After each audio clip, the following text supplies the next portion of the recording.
嗱，講明先啊！我請佢係佢拎世界第一之前㗎嚇。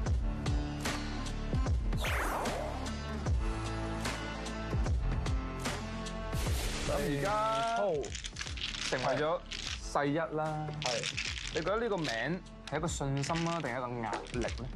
因為我自己又唔屬於係一個好正統嘅打法嘅選手，自己對自己都有好多質疑啊。因為我個打法係比較瘋狂。你有招牌㗎嘛？我知啊。你好中意跳起，跟住唔知點樣揈落去啊嘛！你做完搞到我唔記得咗本身點做啊！咁樣太勁啦！咁嚟緊嘅比賽會唔會繼續呢種打法，定有啲新嘅戰術咧？之前就會成日諗繼唔繼續咁樣打咯。而家我用一個非正統、非傳統嘅方法，又得咗，有啲鬆一口氣咯，唔需要再咁多懷疑自己。咁今次全運會嘅選手入面有冇邊個你覺得係最大嘅勁敵啊？因為我個優勢喺靈活性度啊嘛，咁但係國內俾我骨骼精奇嘅人大有人在，我真係要贏到佢哋，我要更多嘅戰術去針對佢哋而部署咯。有冇信心喺全運會度勝出再下一城咧？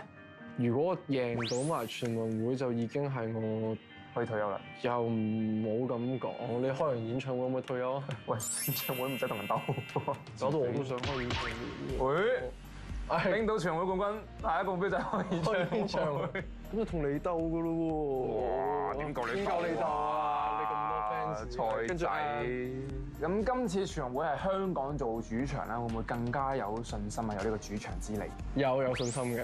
咁如果全運會可以贏到，無論團體定個人都好，攞到獎牌，就可以即刻去到佢哋面前去分享呢份喜悅咯。你想唔想同我分享呢份喜悅？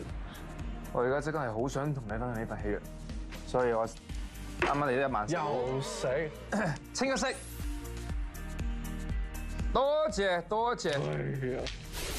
大家好，我係劍擊運動員蔡俊賢，第15屆全運會睇 ViuTV，希望到時現場見到大家一齊為香港劍擊運動員打氣。